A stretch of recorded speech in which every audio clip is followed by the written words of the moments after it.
대강절, 강림절 뭐 이렇게 우리가 이야기를 하는데, 이 대강절이라는 말은 온다, 도착한다 이런 의미를 담고 있는 헬라 말 중에 아덴투스라는 말이 있는데, 그 아덴투스라는 말에서 유래가 되어서 영어로는 에벤트라고 이렇게 얘기를 합니다. 그래서 강림절이라고 하는 말은 주님이 이 땅에 오시는 것, 그걸 기다리는 절기인데, 유대인들이 초대에 맨 처음 2000년 전에 예수님이 이 땅에 오실 때 아주 피폐했죠. 로마의 속국 아래에 있었고, 경제적으로, 정치적으로, 종교적으로 정말 극에 달할 정도로 타락한 상황 속에서 이 대망 사상, 메시아 대망을 기다리고 있었던 것이죠. 바로 그 메시아 대망, 그리스도를 기다리는, 구원주를 기다리는 절기, 그게 이제 대강절인데, 그래서 대강절에는 그림 하나 띄워드리겠는데, 우리 교회도 이것을 좀 장식을 했으면 좋겠다 생각이 드는데요. 방송실 그림 띄워주세요. 이게 뭐냐면, 대강절이 되면은 강림절 화관이라고 그래가지고 이렇게 해서 소나무나 아니면은 전나무를 가지고 화관을 만드는 거예요. 그리고 화관을 만들고 이것에 촉 4개를 꽂습니다. 그 4개를 꽂을 때 색깔이 좀 다르죠. 보라, 빨강, 노랑, 흰색, 이처럼 4개의 초를 꽂아가지고 대강절 첫 주일이 되면 촛불 하나를 켜는 거예요. 그 다음에 둘째 주가 되면 2개 켜고, 셋째 주가 되면 3개 켜고, 그리고 넷째 주가 되면 넷째 켜고 나서 성탄절을 이제 맞이하는 거거든요. 그래서 이 성탄절 오기 전 4주간을 주님을 기다리고 사모하는 마음, 그 준비된 마음의 자세, 이걸 이제 촛불에 담아서 이와 같이 우리가 대강절을 지키는데, 촛불이 4개인 이유가 있습니다. 이것은 동서남북 4개 방향을 가리키는 거예요. 즉 이 말의 의미는 뭐냐면, 전 세계 모든 온누리에 이 촛불이라는 말은 그리스도의 빛을 상징하는 거거든. 그래서 그리스도의 빛이 온 누리에 좀 퍼져나갔으면 좋겠다 라고 하는 그런 소망을 담아서 이처럼 강림절 화관을 만들어 가지고 하나님 앞에 봉헌하고 영광을 올려드리게 되는 것이죠. 한마디로 상징적인 것인데, 이 대강절을 맞이하면서 여러분 심령 속에, 여러분 가정 속에, 여러분들의 삶의 현장 속에 그리스도의 빛이 환히 비칠 수 있기를 주의 이름으로 축원을 드립니다. 우리가 하얼빈에서 이 또 히로부미라고 하는 이 일본 사람을 저격했던 안중근 아실 것입니다. 그 안중근을 우리가 부를 때 호칭 뭐라고 부르죠? 의사라고 부릅니다. 의사, 안중근 의사. 의사란 말의 의미가 무엇입니까? 그 말 그대로 하면 의협심이 있고 절개를 지키는 사람, 이것이 어떻게 보면 의사인데, 이 우리는 안중근을 의사로 부르는 이유는 뭐냐면, 후대 사람들이 부르는 거예요. 안중근 씨가 자기 자신이 의사라고 인식하고 살았을까요? 그렇지 않죠. 안중근은 자신이 의사라고 여기지 않았어요. 다만 자기는 군인이었어요. 이 안중근 의사는 자기가 군인 정신이 아주 투철했던 사람이에요. 우리는 후대에 안중근이 행한 그 행위를 보고 그 사람이 살았던 모습을 통해서 나라와 민족을 위해서 이와 같이 헌신했다, 수고했다, 그래서 의사라고 하는 호칭을 부르는 것이지, 안중근 자신은 자기에 대한 인식이 있었는데 나는 군인이다 라고 하는 것이 안중근이 가지고 있는 자기 인식이었어요. 그래서 안중근이 히로부미를 저격한 후에 잡혔지요. 그래서 법정에 섰단 말이죠. 재밌는 일화가 있어요. 이 안중근 씨가 도망갔으면 잡히지 않았을 텐데, 도망가지 않은 이유는 뭐냐면, 이 또 히로부미를 본 적이 없어. 자기가 본 적이 없는데 저격을 했는데 진짜 제대로 맞춘 것인지 안 맞춘 것인지 그걸 모르는 거예요. 그래서 다른 사람들 또 저격하고 그러다가 그 자리에서 잡혔다는 것이죠. 그러니까 바로 쏘고 도망갔으면 잡히지 않았을 것이다 라고 하는 그런 일화가 있습니다. 어쨌거나 이 일본군 수장을 제거하는 특수작전을 펼쳤단 말이죠. 그래 잡혔어요. 이제 재판석에 섰어요. 물론 일본 재판이죠. 그 재판석에 섰을 때 자기를 소개합니다. 자신을 소개하는데, 자신은 대한의군 참모중장이다 라고 자기 신분을 밝혀요. 내가 의병군의 참모중장이다, 즉 나는 군인이다 라고 이야기를 하는 거예요. 그러니까 나는 살해범이나 흉악범이 아니다. 나는 전쟁, 상대국 전쟁할 때 원수를 내가 저격해서 죽인 것이지, 전투한 것이지, 내가 살해범이 아니다 라고 하는 것을 주장을 하는 것입니다. 근데 일본에서는 재판관들이 그렇게 하지 않았죠. 그래서 결국은 폭력범으로 그를 재판하게 되고 사형을 선고해서 집행했던 것을 볼 수가 있어요. 그러나 안중근 자신은 한마디로 말해 대한의병의 참모 중장이다 라고 하는 인식을 가졌던 것입니다. 그래서 이 사람이 안중근 의사가 의병 시절에 참모 중장으로 지나게 될 때 일본군과 전투를 하다가 일본군을 포로로 잡았어요. 포로로 잡고 나서 이 의병들이 죽이려고 했습니다. 일본군을. 그때 안중근 의사가 죽이지 못하도록 했어요. 왜냐? 포로니까 포로. 전쟁 포로이기 때문에 전쟁 포로로 대우했다는 것입니다. 전쟁 포로는 살려주도록 되어 있거든요. 죽이지 못하는 것이거든요. 그러니까 전쟁 포로이기 때문에 죽이지 말라. 안중근 의사가 그렇게 얘기를 했다는 거예요. 그래서 이 의용들 가운데 그 분개해서 죽여야 되는데 죽이지 못하게 하니까, 그래서 이 안중근으로부터 돌아선 사람도 있고 또 그 이야기를 듣고 후원 장엄을 됐던 사람들 중에 후원을 끊은 사람들도 있었다라고 하는 일화가 있었습니다. 제가 이 말씀을 드린 이유는 뭐냐면, 사람이 살아가면서 내가 누구냐, 자기 인식, 자기 자신에 대한 인식이 어떠냐에 따라서 행동이 달라지는 거예요. 자, 저와 여러분을 우리가 이야기할 때 성도라고 합니다. 성도. 자, 성도란 말이 뭐예요? 성도는 상속자입니다. 하나님의 나라의 유업을 받을 자거든요.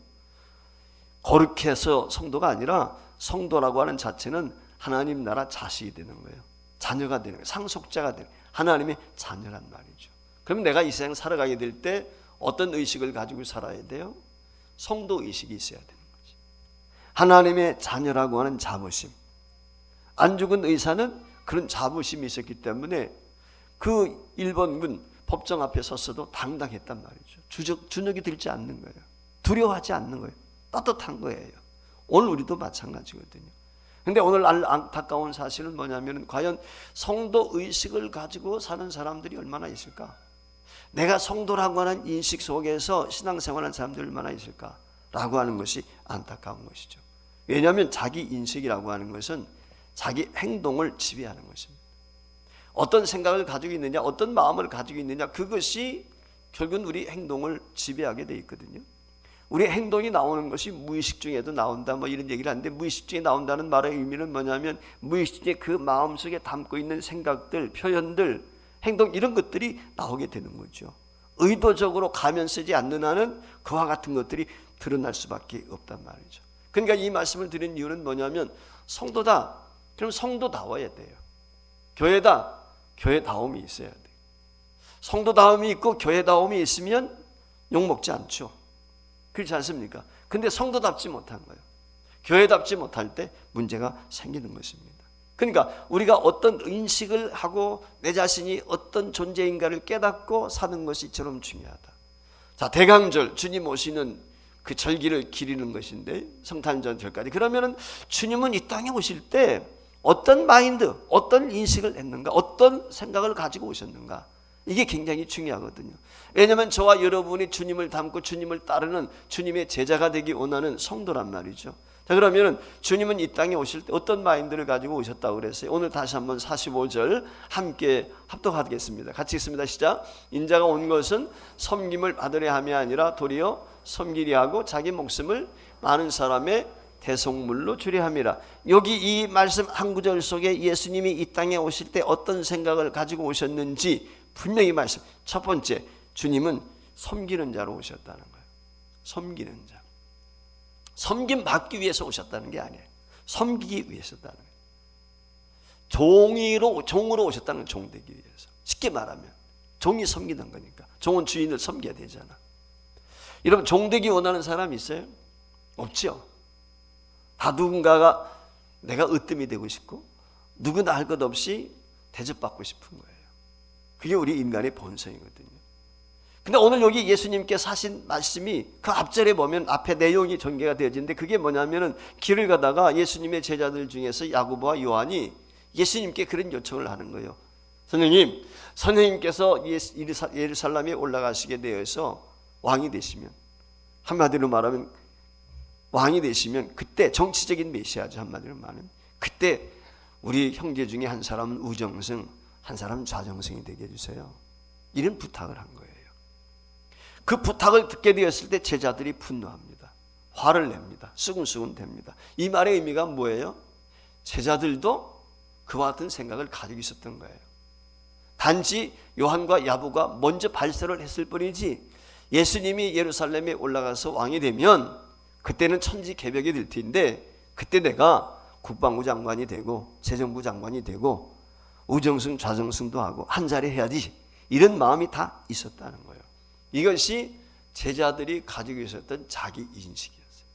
내가 예수님이 왕이 되면 내가 한 자리 차지할 수 있겠지, 이런 생각을 가지고 있었다는 거예요. 그런 제자들을 향해서 오늘 주님이 하신 말씀이 본문이거든요. 그래, 너희가 내가 예루살렘에 올라가서 왕이 되면 너희들에게 한 자리 줄 생각하느냐? 나는 왕이 되기 위해서 온 것이 아니다. 나는 섬기기 위해서 왔다. 나는 종이 되기 위해서 왔다. 너희들이 바라는 것은 내가 줄 수 있는 것이 아니야. 예수님이 그렇게 말씀해요. 그러니까 내 좌우에 앉는 것은 내가 하는 게 아니라 아버지께서 하신다. 심지어 주님이 그렇게까지 말씀을 하셨고, 그러니까 주님은 어떤 인식을 가지고 왔느냐? 한마디로 말하면 종의식을 가지고 왔어요. 근데 예수님의 제자들은 예수님을 따르면서 어떤 으뜸이 되고자 하는 거예요. 높아지기를 원하는 거예요. 대접받기를 원하는 거예요. 그 인식을 가지고 살았단 말이에요. 자, 그렇다면 예수 믿는 예수의 제자라고 하는, 예수님을 따르기를 원하는 저와 여러분은 어떻습니까? 혹시 우리가 가지고 있는 자신에 대한 인식도 이 제자들과 별반 다르지 않는지, 여러분도 어떻게 생각하세요? 사람은요, 인정 욕구가 있어요. 자기를 드러내고 싶어요. 자기 자랑하고 싶어요. 그러지 않습니까? 겸손하기가 참 어렵습니다. 사람 굉장히 어려운 게 겸손이거든요. 하나님은 겸손한 자를 가까이 하시고 교만한 자를 멀리 하신다고 그랬는데 우리가 겸손하기가 참 어려운 거예요. 왜냐하면 나를 자꾸 드러내고 싶거든요. 자랑하고 싶은 게 우리 인간이에요. 그런데 오늘 주님은 어떻게 하십니까? 아니에요. 자꾸 자기를 내려놓는단 말이죠. 여러분, 교회도 이웃교회보다 우리 교회가 더 잘 되기를 바라잖아요. 여러분, 그런 마음 없어요? 우리 교회가 큰 교회가 됐으면 좋겠다. 그런 분들도 있어요. 큰 교회 다니는 것을 아주 당당하게 이야기합니다. 나는 아무개 교회 다녀. 큰 교회 다닌다는 거예요. 이름 있는 교회 다닌다는 거예요. 그걸 자랑스럽게. 반면에 조그만 교회 다니는 사람, 저는 조그만 개척교회 다녀요. 이름도 얘기 떳떳하게 얘기를 못해. 혹시 여러분들 가운데는 그런 분도 없어요? 여러분, 우리 주님은요, 주님의 제자가 되었을 때 어떠해야 되는지 오늘 본문을 통해서 우리에게 말씀을 주고 있는 거예요. 많은 사람들 가운데 오해하는 게 뭐냐면 예수님의 이름을 통해서 예수를 이용해서 자기 욕망을 채우려고 해요. 자기 성공, 자기 출세, 그걸 기대할 때가 많아요. 그래서 예수 믿으면 만사형통하고 예수 믿으면 자식들도 잘 되고 예수 믿으면 사업도 잘 되고 건강하다더라. 그런데 예수 믿었는데 그렇지 못한 경우 있거든요. 그러면 교회 떠납니다. 세상으로 갑니다. 이유가 뭘까요? 내가 기대했던 것, 내가 바랬던 것이 이루어지지 않았기 때문에. 세상 종교나 다르지 않죠. 그걸 샤머니즘이고 그것을 우상이라고 이야기하는 거예요. 하나님은 절대자이시란 말이죠. 전혀 다른 거예요. 이런 한국 교회가 때로는 세상으로부터 지탄을 당하고 손가락질 당합니다. 교회에서 어떤 직분이 있는 사람이, 또 교회 종들이 말이죠, 불미스러운 일에 연루되어져 가지고 신문에 보도되어지고 뉴스를 타게 될 때, 저 사람 때문에 우리 교회가 욕을 먹어, 그런 생각하지요. 저는 그렇게 생각하지 않아요. 그 한두 사람 때문에 사실은 교회가 욕을 먹고 손가락질 당하는 게 아니고 저와 여러분 때문에 욕 먹고 손가락질 당하는 거예요. 이 말의 의미는 뭐냐면 우리 한 사람 한 사람이 내가 서해 있는 삶의 현장에서 제대로 예수 믿는 예수쟁이 역할을 못해서 그래요. 가정에서, 부부관계에서, 부모와 자녀관계에서, 형제관계에서 정말 예수 믿는 사람으로서 사랑하고 공경하고 존경하고, 여러분 우애를 나눈다면 그럴까요? 그렇지 못해요. 요즘에 죄송한 얘기지만 예수 믿는 사람들도요, 이제는 이혼하는 게 아무렇지도 않아요. 옛날에는 부끄러워서 얘기 못했거든요. 근데 지금은 그렇지 않아요. 네. 이혼율이 떨어지지 않습니다. 세상 사람들에 비해서. 왜 이렇게 되었을까요? 여러분, 예수 믿는 사람들은 근본적으로 섬기는 자예요. 이걸 늘 잊어버리면 안 돼요. 섬기는 자. 그래서 저는 우리 서부제일교회가 좋은 교회 되기를 바란다고 지금 매주 말씀을 드리는데, 정말 종들이 많은 교회 되었으면 좋겠어요. 종이 섬기는 거거든요. 종은 안 주인은 섬기지 않잖아요. 이게 굉장히 중요한 거거든요. 여러분 아시는 것처럼 예수님이 누구예요? 빌립보서 2장 7절 말씀에 보면 그는 하나님 본체세요. 하나님이세요. 하나님은 높임받고 영광 받으셔야 될 분이에요. 그런데 그 자리를 비웠어요. 그걸 포기했어요. 그리고 낮고 천한 인간이 되셔서 그 예루살렘 마구간에 오셨다니까요. 그리고 그 예수님은 어떤 분으로? 섬기는 자로 오셨다는 거예요. 섬기기 위해서 오신 거예요. 대접받고 인정받고 그러기 위해서 오신 게 아니에요. 섬기기 위해서 오셨다.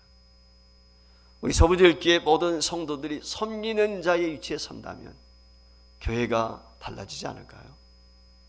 내가 그래도 교회에서 뭔데 날 대우를 안 해줘, 대접을 안 해줘. 여기서부터 문제가 되죠. 섬기는 자예요. 이 점을 인식했으면 좋겠습니다. 하나님께만 영광 올려드리고 우리는 낮아졌으면 좋겠어요.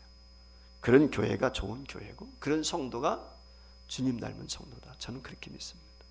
두 번째 중요한 것은 뭐냐면 그러면은 섬길 때 어떤 자세로 섬길 것인가? 예수님이 이처럼 자기는 섬기는 종으로 이 땅에 오셨는데 예수님이 어떻게 섬기셨는가? 그 본을 보여주셨어요. 친히. 따라서 오늘 저와 여러분도 그 본을 닮아가면 되는 것입니다. 그러면 예수님께서 첫 번째 섬기는 것은 자기 지향이 아니라 타인 지향이라고 하는데 즉 내 중심이 아니라 타인 중심이 된다는 거예요. 타인 중심. 쉽게 말하면 그런 거예요.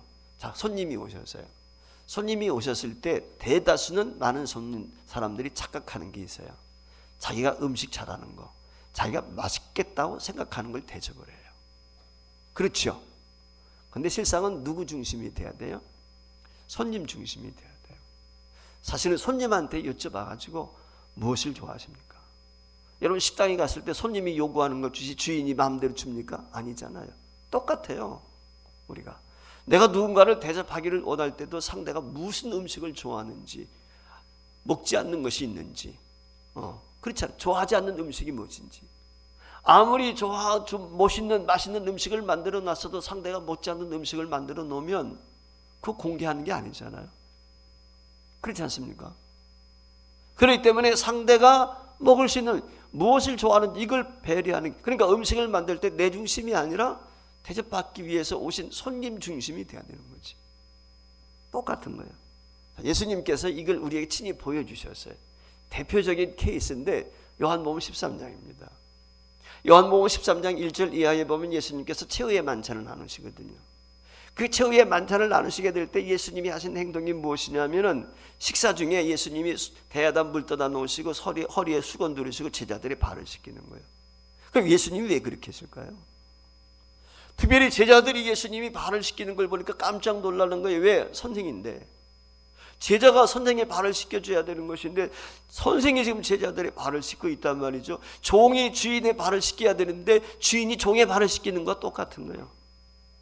그러니까 성질 급한 이 베드로가 말이죠, 자기 발을 씻기려고 하니까 주님이 오시니까 뭐라고 그래요? 내 발 절대 씻길 수 없습니다. 그러니까 주님이 그럼 내가 내 발 씻기지 않으면은 너는 나와 상관이 없어 얘기했어요. 그랬더니 이 베드로가 성격에 맞게끔 뭐라고, 그럼 내 목욕을 시켜주세요 차라리, 그렇게 이야기했어요.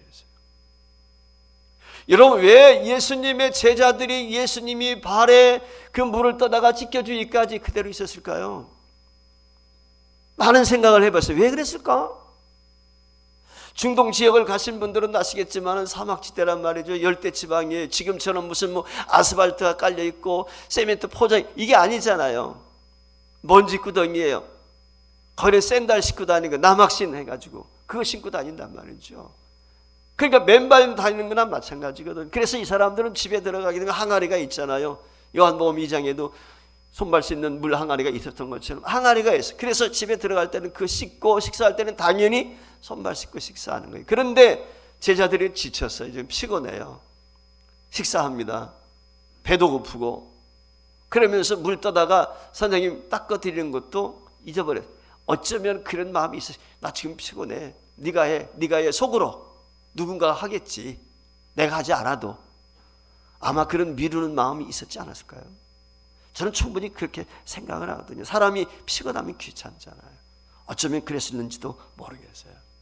근데 예수님께서 친히 일어나셔서 대야에 물을 떠가지고 제자들 발화시키는 거예요.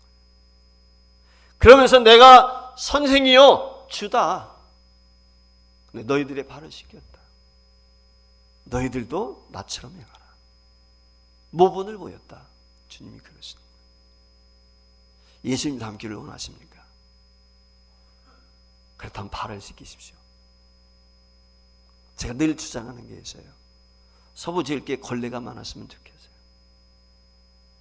걸레가 많은 교회는 빛이 나요. 우린 교회는 걸레가 죽어. 제가 볼 때 걸레가 많아야 돼. 걸레가 많으면 교회가 번쩍번쩍 빛나는 거예요. 외향적으로도 그렇지만은 내적으로도 빛이 있어야 돼. 걸레는요 더러운 거 닦는 거예요. 걸레가 깨끗하면 걸레가 아니에요. 걸레는 더러워져야 돼. 여러분이 그런 각오를 가져야 돼. 교회를 빛나게 하기 위해서 내가 걸레가 되자. 장로가, 권사가 걸레가 돼야 되는 거예요. 걸레가. 그 교회가 좋은 교회예요. 직분자가 걸레가 안 됐는데 누가 걸레 하니까. 직분자는 걸레가 돼야 되는 것입니다. 걸레들하고 세우는 거예요. 걸레들하고. 이 점을 명심했으면 좋겠어요. 그 교회가 좋은 교회입니다. 그 교회가 소문나는 거예요. 야, 그 교회는 진짜 아름답더라. 그 교회는 장로님이, 권사님이, 집사님이 이렇더라. 이게 중요한 거거든요. 오늘 우리 섬기는 마음 가져야 돼요. 제가 늘 부탁을 드리지만 우리 여성도들 시장 가게 되었을 때 물건 깎으려고 하지 마세요. 재래시장 가가지고. 그거 깎으면 몇 푼이나 깎아요. 기껏해 1, 200원 많이 깎아야 1,000원 깎는데요. 죄송해요. 여러분들 식사 한 끼 하고 카페 가고 친구들과 어울려서 시기낙낙하는 데는 어떻습니까? 하나도 아까워하지 않아요. 우리 청년 나이대한테 제가 늘 얘기하는 게, 야, 스타벅스 쓰지 말고 좀 다른 데 싸구려 좀 먹으면 안 돼. 그 커피거든요, 사실. 그 의식들이 안 돼 있어요, 의식들이. 여러분, 그리스도인은요, 이런 의식이 필요합니다, 의식이. 멋지고 화려하고 좋은 거, 물론 그럴 수 있어요. 어쩌다 한 번은 그럴 수 있죠. 그러나 그것이 일상이 되면 안 돼요. 그렇기 때문에 여러분들 과일 하나 골라도요 뒤지지 마세요. 시장에서 장사해 보신 분들은 알아요. 과일 손 타면요 썩어요. 금방 상하는 거예요. 그냥 눈에 들어온 대로 짚으면 되는 거예요, 하나.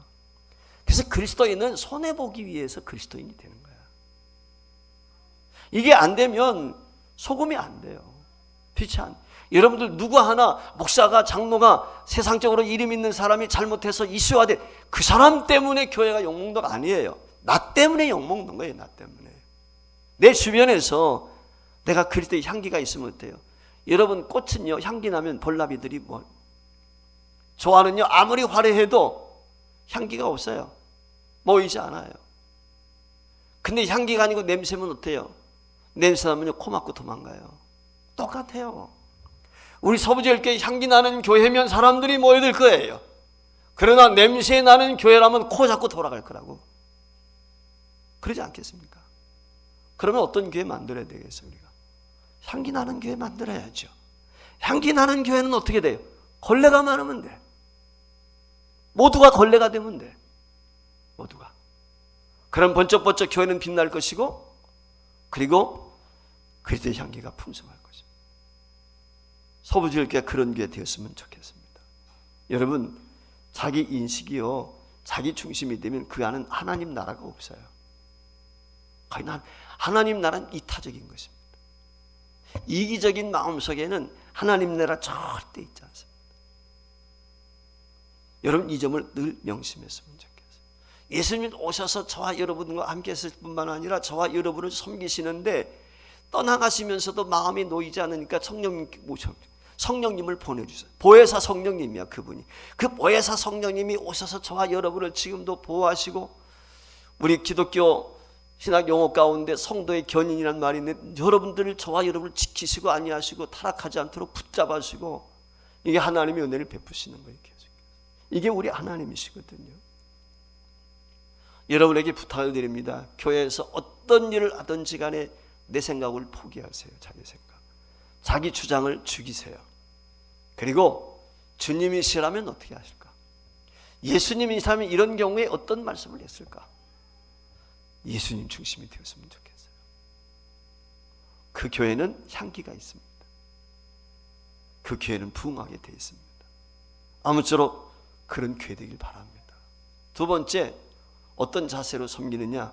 자기 목숨까지 내간다. 목숨은 어떤 의미에 죽었단 말이에요. 대속물. 섬기는 자에게 자기 목숨을, 많은 사람의 대속물을 주셨다. 예수님이 주셨잖아요. 여러분, 값싼 동정심이 아니에요. 이 점을 우리가 명심. 죽은 자는 말이 없거든요. 왜 교회가 안 되는 교회는 말이 많아요. 탈이 많아요. 잡음이 많습니다. 왜 그렇습니까? 살아있기 때문에 그래요. 여러분, 공동묘지에 가보세요. 말이 있습니까? 죽은 사람 말이 없어요. 예수 그리스도에게 십자가에 못 박은 사람 말이 없어요. 근데 말이 많은 교회는 왜 그렇습니까? 살아있는 사람이 많아요. 죽은 사람이 아닌, 즉 세상적으로 살아있는 거예요.